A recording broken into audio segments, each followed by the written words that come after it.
En julio de 2021, el primer ministro armenio, Nikol Pashinyan, dijo que Armenia no tiene intención de abandonar la presencia de guardias fronterizos rusos a lo largo de la frontera armenio-turca porque su control sería una pesada carga para el país.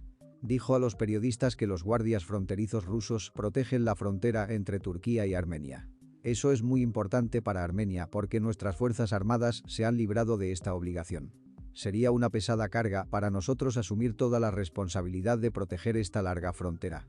Al hablar de la base militar 102 de Rusia, Pashinyan señaló que era una parte importante del sistema de seguridad de Armenia, por lo que Ereván no tiene planes de cerrarla. Dijo: la existencia de la base militar 102 de Rusia responde a los intereses nacionales de Armenia.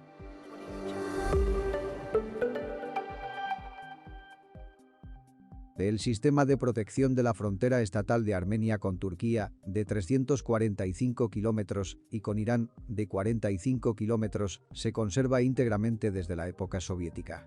El acuerdo interestatal sobre el estatus de las tropas fronterizas rusas en Armenia, firmado en Ereván en 1992, es la base de la estancia de los guardias fronterizos rusos en este país. La base militar rusa se encuentra en Armenia tras el acuerdo interestatal firmado en 1995 y el documento fue modificado en 2010. Según estas enmiendas, el periodo de estancia de los guardias fronterizos rusos en Armenia se amplió de 25 a 49 años, hasta 2044. Desde la desintegración de la Unión Soviética, Armenia mantuvo la relación más estrecha y pragmática con Rusia, entre las antiguas repúblicas soviéticas. Durante los primeros años después de la independencia, Armenia ejerció una política equilibrada, participando también en iniciativas dirigidas por Occidente, como la Asociación para la Paz de la OTAN, la Política de Asociación Oriental de la UE y otras, mientras que en los últimos años, a Armenia le resultaba cada vez más difícil mantener este equilibrio. La tardía inclinación hacia Rusia estuvo determinada por la falta de opciones de Armenia debido a sus limitados recursos naturales, su posición geopolítica sin salida al mar, sus fronteras cerradas y sus conflictos con Azerbaiyán y Turquía. El principal cambio político de Armenia se produjo en 2013. Durante una reunión con el presidente de Rusia, Vladimir Putin, el 3 de septiembre de 2013, el presidente de Armenia, Serge Sargsyan, anunció un repentino cambio de política, en lo que más tarde se consideró el disparo inicial de una nueva campaña rusa para hacer retroceder el compromiso de la Unión Europea hacia el este. El presidente armenio anunció su intención de adherirse a la Unión Aduanera dominada por Rusia. Al hacerlo, rechazó la oferta alternativa de la UE de un acuerdo de asociación y un acuerdo de libre comercio profundo y completo con la UE. La inesperada declaración cogió desprevenidos a muchos funcionarios de la UE, ya que Ereván no había avisado a Bruselas de ninguna corrección de rumbo de este tipo. La abrupta medida también sorprendió a muchos miembros del gobierno armenio, ya que los funcionarios de Ereván se apresuraron a definir y defender la bomba que su presidente lanzó en Moscú. Para entender los fuertes lazos armenio-rusos, debemos fijarnos primero en el aspecto económico de las relaciones.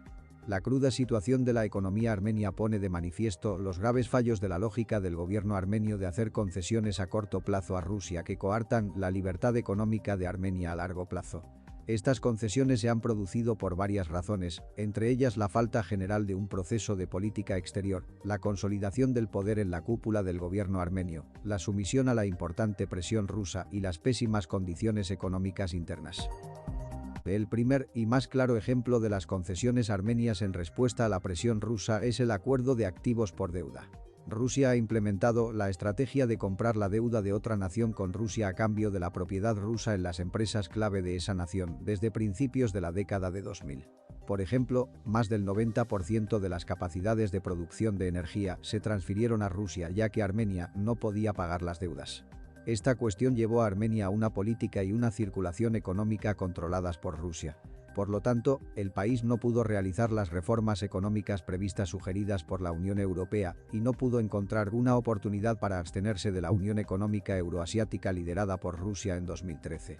Como resultado, Armenia obtuvo una posición más débil que la supuesta asociación con la UE con su bajo volumen de actividades de exportación e importación dentro de la Unión Económica Euroasiática.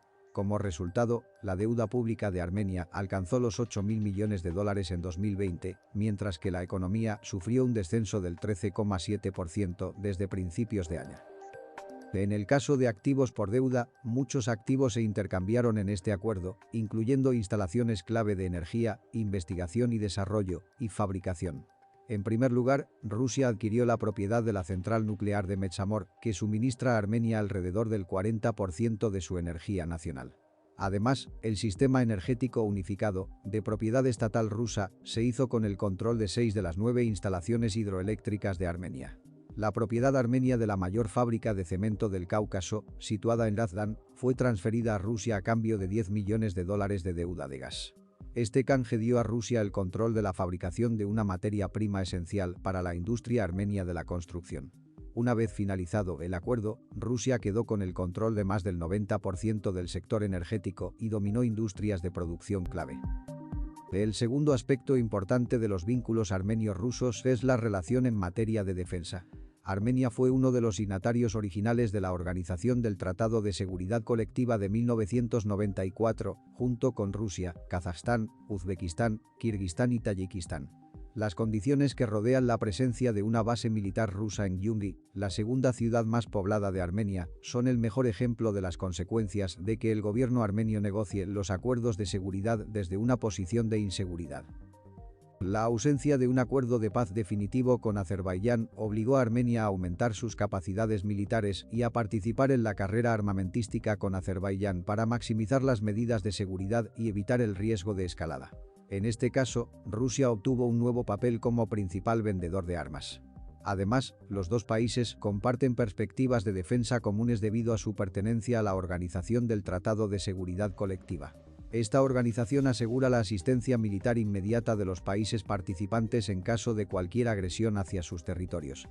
Este mecanismo siempre ha contribuido positivamente a las relaciones militares ruso-armenias.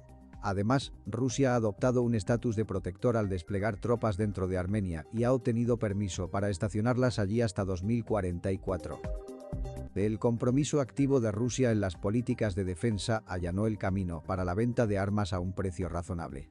Entre 2015 y 2020, el suministro de armas y equipos militares rusos ascendió al 94%, incluyendo aviones de guerra Su-30, el sistema de misiles Tor, el sistema antimisiles S-300 y el sistema de misiles balísticos de corto alcance Iskander.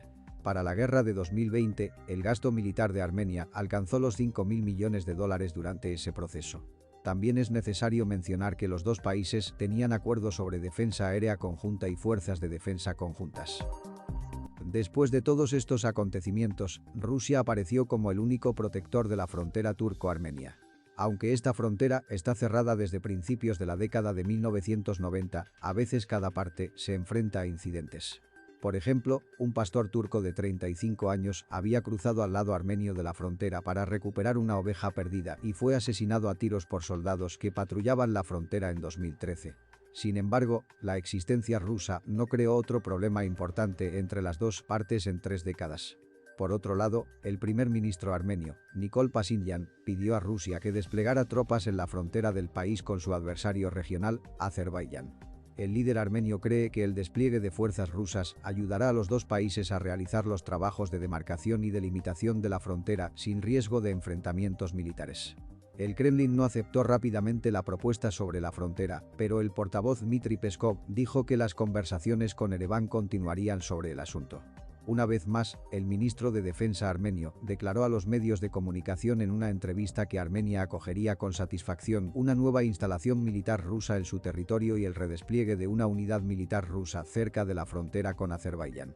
Los políticos armenios de la oposición fueron incluso más allá, ya que han pedido la creación de una segunda base rusa. La base existente se encuentra en Gyumri, cerca de la frontera turca, mientras que la segunda instalación se crearía cerca de Syunik, encajada entre Azerbaiyán y el exclave azerbaiyano de Nakhchivan. Como resultado, se han desplegado nuevos guardias fronterizos rusos en la provincia armenia septentrional de Taus. En consecuencia, la presencia militar rusa ha aumentado en Armenia desde que un alto el fuego mediado por Rusia puso fin a la Segunda Guerra de Nagorno-Karabaj. El acuerdo también supuso el despliegue de 2.000 soldados rusos de mantenimiento de la paz en Nagorno-Karabaj. La insistencia de Armenia en el despliegue de más tropas rusas para asegurar las fronteras del país es bien recibida por Moscú. Esta cuestión, directa e indirectamente, condiciona la evolución geopolítica.